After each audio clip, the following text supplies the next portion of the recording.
Jake Paul versus Hasim Rahman Jr. was supposed to happen tonight.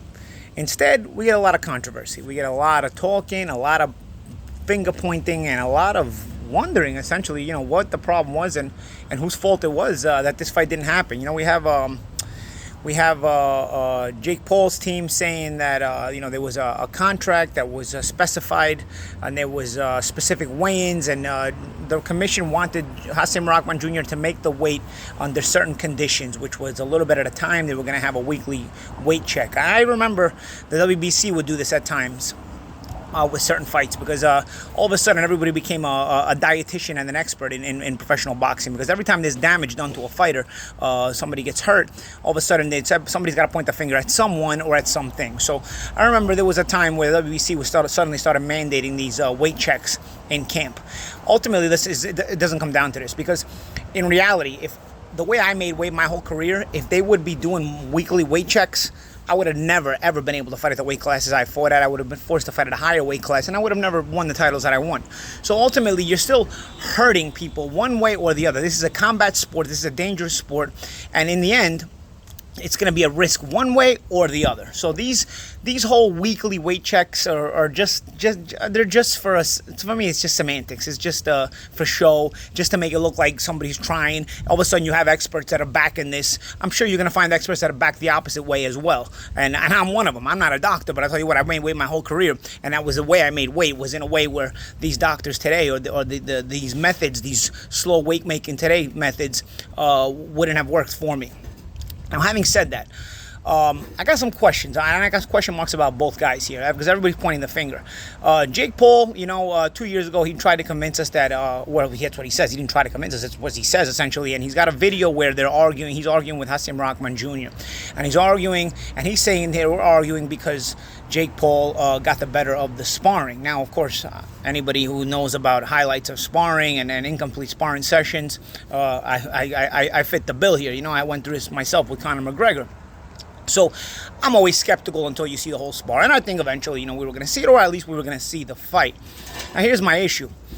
We know Hasim Rahman Jr. weighed 230 pounds when they sparred. And we know Jake Paul is a progressing professional boxer, and he's gotten better, but a little bit at a time. He's getting better and better. He's certainly got a long way to go, but in 2 years he's made a lot of progress, and that's a lot of credit to BJ Flores' trainer. However, I do remember the way Jake Paul looked 2 years ago. He borderline sucked, I'll be honest with you, and I think most people that know any kind of boxing would agree. Even now, he's got a lot of work to do, but you can see he's put in work, and he's improved a lot since 2 years ago.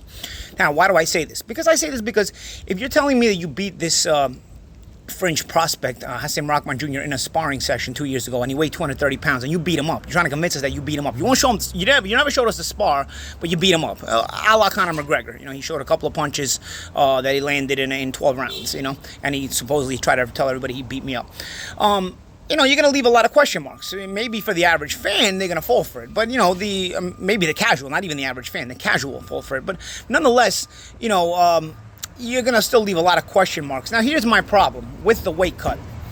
If you beat up Jake, if Jake Paul beat up Hasim Rahman Jr. and when he was weighing 230 pounds, and Jake Paul was much worse 2 years ago, then Hasim Rahman Jr. weighing 200, 205, or 210 isn't going to make a difference to you, because 2 years later, you're way better. I mean, the difference in Jake Paul is like night and day. And like I said, he still has a long way to go in terms of improvements. But the difference from when he was 2 years ago and what he is now is night and day. So if you were beating up this guy 2 years ago, it shouldn't matter, and he was weighing 230 pounds. It shouldn't matter what he weighs. So you shouldn't really be penny pinching about a pound here or 2 pounds there. You know what I'm saying? And you can say, okay, you blame it on the commission, but you could have still done the fight. You could have done the fight. You could have set the contract under different terms where, say, if he doesn't make the weight, you're going to fight at a higher weight, and he's going to lose a percentage of his purse. We've done this in boxing, okay? These kind of contracts get signed in boxing all the time, okay? And that could have been a stipulation in the contract. Now, my wonder is this: why are you trying so hard to be so strict with this weight making issue if this is a guy that you beat up so easily? Obviously, this exposes Jake Paul and that he didn't beat up anybody 2 years ago in sparring. Okay, that sparring session, there's a lot of question marks that remain unanswered. But one thing that did not happen 2 years ago is Jake Paul beat up Hasim Rahman Jr. in that sparring session. That certainly did not happen, and I think we have enough proof of that now, considering what has happened in the events leading up to this attempted fight. Now, the other side of this is still another side of it, because there's criticism for Hasim Rahman Jr. too. You signed a contract. You signed a contract where you were supposed to at least attempt to make this weight. And I can understand if you weren't going to make the weight, but you know there's people showing up weekly to your camp and weighing you. So what you do, and this is what a lot of fighters would do at the time when the WBC was mandating this, they would dehydrate for just that weigh-in, and then they would shoot up a few pounds back until next week, when they would do the same thing. And every weekly weight check, there would be a few pounds less each time.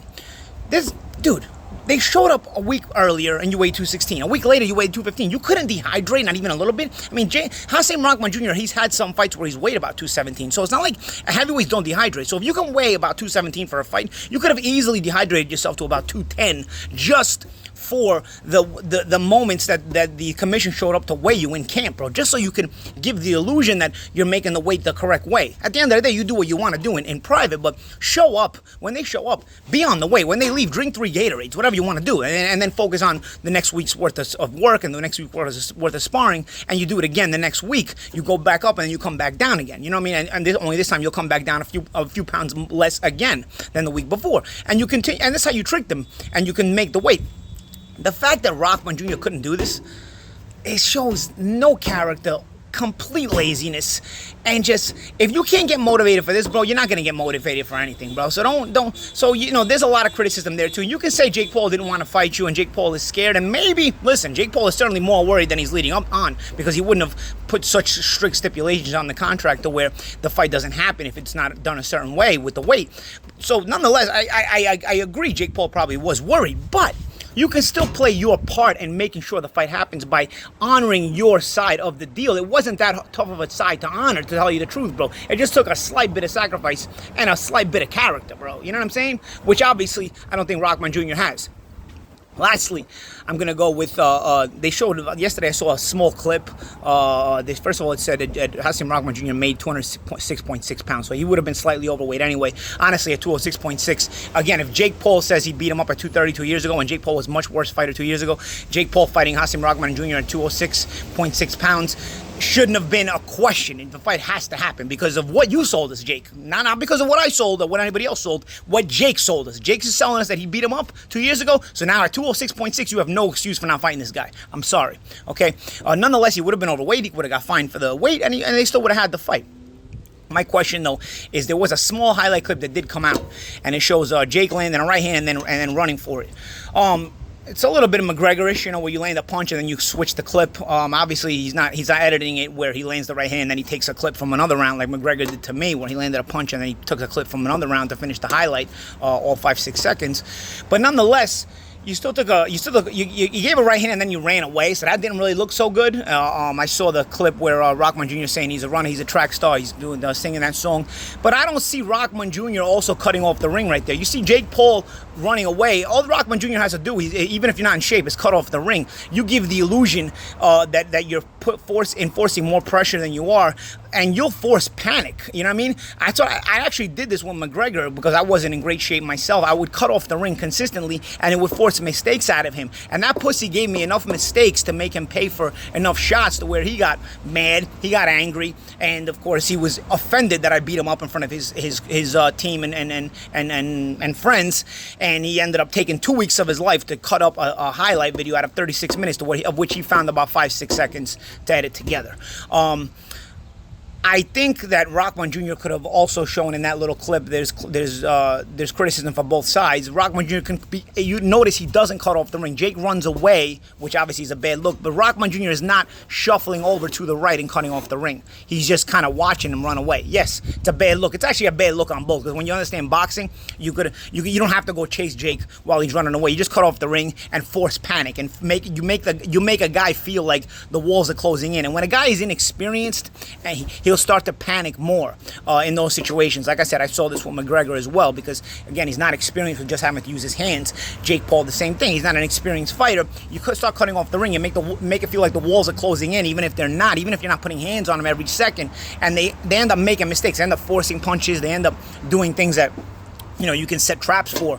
I'm not saying Rahman is the best fighter in the world, but just cutting off the ring would have even in that instant, would have shown me that he was pressing Jake more than Jake would have appreciated. Obviously, Jake running away after landing that right hand is show that he was uncomfortable himself. But Rahman Jr. also showed deficiencies in not even doing that simple thing. So there's criticism on both. Even that sparring session was probably sloppy. It was probably not a pretty one. Ultimately, one thing I'll say is Jake definitely didn't get the better of it. I'm not telling you that Rahman beat up anybody either. I don't know how it went, but I'll tell you what, it's probably a very overrated sparring session, to say the least. Where does Jake Paul go from here? I don't know. You know, that's the interesting thing. I'm hearing Greg Cohen, which is this is just a rumor I heard today. Greg Cohen, which is the promoter for Rahman Jr., may sue Jake Paul because he ended up making 206.6 pounds, and that fight could have happened. I don't know. I think that's another penny pinching moment there. I mean, at the end of the day, Rahman Jr. is also to blame for not, honoring, at least attempting to honor the contract and giving Jake Paul the excuse to back out of this fight. I mean, you got a guy who you are convinced you can beat up. You know he's lying about what he did in sparring, so you should want to get your hands on him as badly as possible, and that should make you really dig down and make all the sacrifices necessary to not give him the excuses to back out. So Rahman Jr. didn't do that either. So I don't know if this rumor is true with Cohen suing Jake Paul, because at the end of the day, no matter what, Rahman Jr. still could have gave more effort in making that weight. And he could have gave more effort. You gave Jake Paul the option to be able to back out of it, and obviously he took it. Regardless of whether it's on the commission or not. It's only on the commission because there was no stipulation in the contract that says if Rahman Jr. doesn't make the weight, that they'll still fight, but there'll be a 50% penalty on his purse or whatever. You could have put that stipulation at the very beginning when you first made the contract. They did not. Also, they did not even have a backup opponent, which I think is ridiculous on Showtime's part. I think you always have to have a backup opponent in these kind of situations when there's possible undisciplined guys, and you put together a show really quickly as a band-aid because, let's face it, Tyson Fury's brother wasn't able to get in the country. That was the original opponent. So a lot of things up in the air. Where does Jake Paul go from here? I really thought he had built up a lot of credentials in boxing, enough to convince some people at least to somewhat believe in him. Listen, we all know what he is and what he isn't, but it still made him, he had made some fans in boxing, and I think with this crap he pulled in this fight, I think it's going to really diminish him back to being looked at as a bit of a sideshow from boxing fans. Anything he built up, at least in my opinion, really, the way I looked at him, I was starting to give him a lot of credit, and this sideshow that he pulled in this situation. I still think, listen, I still like what he does in a lot of ways. He gives his fighters opportunities. He gives he upped the purses on the fighters that fought on his undercards. They can't take that away from him. But also, you got to understand, there was also people that were going to fight, including a champion like Amanda Serrano. There were people that were going to fight on this undercard, and now all of them have no fight. Those people prepared. Those people paid for training camps. Those people spent money to train, and now none of them are going to fight because of this stupidity that we had going on with this fight. So, I don't know. Let me know what you guys think. Like, comment, subscribe, guys. Let me know in the comments what you think of this whole sideshow. I really, really was disappointed in the way, not just in the way it turned out, but the way it was all handled, and from top to bottom, it really became a sideshow. And don't get me wrong, I've been a part of several sideshows myself, so that's not the only criticism. But I did feel like, there was this sideshow could have been avoided in a lot of ways. Where does Jake Paul go from here? Does he fight Hasim Rahman Jr.? Do they renegotiate a contract? Do they go their separate ways? Rahman Jr. in the very least gained a lot of followers on social media. A lot more people know him than they did before. I myself knew about him, but I didn't know he was still active. I now know that he exists and he's still active. When I didn't know that before the fight was signed. With Jake Paul, I'm sure there's always going to be interest in him. Where does he go from here? What does he do? Who does he chase? Who should he fight? Really, because he's kind of between a rock and a hard place now. Is he good enough to fight a real boxer, or is he gonna get nervous and make these kind of crazy stipulations and any real boxers that he fights, or is he just gonna fight another MMA guy? I mean, a lot of questions to be asked. Like, comment, subscribe, and like I said, let me know in the comment section what you think happens next with Jake Paul, and also with Hasim Rahman Jr., and what you think of the whole situation. If you agree with me, or if you have your own hypothesis and conclusion about why things turn out this way. Thanks, guys. Take it easy.